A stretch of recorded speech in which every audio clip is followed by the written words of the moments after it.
اعمل إيه لو شكيت برابط؟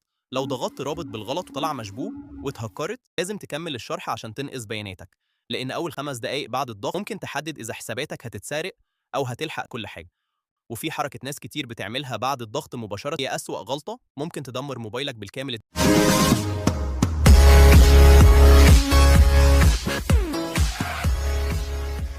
الموضوع مش لازم يكون هاكر خارق أو فيلم أكشن، أحيانا مجرد رابط مزيف يسرق حسابك، صورك، أو حتى يسيطر على جهازك بدون ما تلاحظ. المرعب إن بعض الروابط ما تحتاج منك تحميل أي شيء أصلا، بس مجرد ضغطه كده موبايلك صار ملك الهاكرز. في الفيديو ده هقولك إزاي تعرف إذا الرابط خطر، وإيه تعمل فورا تتخطى الخطر، وكيف تتأكد إن جهازك رجع آمن. وركز منيح في الشرح، في خطوة هقولها بعد شوية أغلب الناس بتنسى تعملها، وبعدها يبدأ الاختراق الحقيقي.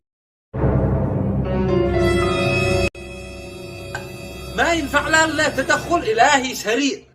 لو بعد الضغط لاحظت موبايل سخن فجأة، بطارية صارت تخلص بسرعة، إعلانات غريبة، وتطبيقات ما تتذكر إنك حملتها، فأنت لازم تتحرك فورا. وفي حاجة خطيرة جدا ناس كتير ما تنتبه لها: شكل الرابط نفسه. لو لقيت روابط فيها أرقام وحروف عشوائية ومواقع غريبة بدل الاسم الحقيقي، أو روابط مختصرة بشكل مبالغ فيه زي بيت نقطة ITNURL أو أي رابط شكله غريب ومش مفهوم، انتبه. لو عايزين جزء تاني عن كيف تعرف الرابط آمن ولا لأ قبل ما تضغط عليه، اكتبوا لي في الكومنتات. فخد بالك جدا قبل ما تضغط. لو لقيت الموقع اسمه قريب من الموقع لكن فيه حرف زيادة أو ناقص، اهرب فورا. مثلا بدل facebook.com تلاقي صفر بدل حرف، أو google.com. فخ ده ناس كتير بتقع فيه للأسف. وأخطر نوع روابط حاليا الرسائل اللي تقولك ربحت مبلغ، عندك طرد، حسابك هيتقفل، أو اضغط فورا قبل انتهاء. الهاكر بيعتمد على خوفك واستعجالك مش على الذكاء. دلوقتي اسمعني كويس.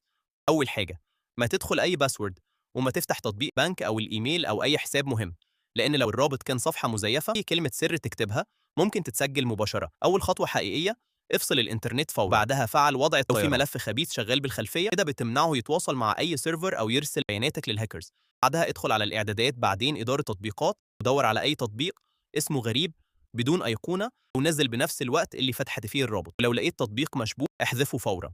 وبعدين راجع الصلاحيات، شوف مين عنده وصول للكاميرا، المايك، الرسائل، والظهور فوق التطبيقات. أي تطبيق مريب اسحب منه الصلاحيات حالا. دلوقتي غير كلمات السر لكن من جهاز آمن آخر لو تقدر. ابدأ بيه الإيميل، واتساب، فيسبوك، انستجرام، وفعل التحقق بخطوتين فورا. بعدها اعمل فحص كامل للجهاز بتطبيق حماية موثوق، مش أي برنامج مليان إعلانات وهمي. شوف اللي تقييماته عالية وافحص موبايلك من خلاله. ولو لسه في أعراض غريبة بعد كل ده، يبقى الحل الأخير انسخ صورك وملفاتك المهمة على جهاز آخر آمن باستخدام تطبيق الشير أتن مثلا، وبعدين اعمل فورمات كامل للجهاز.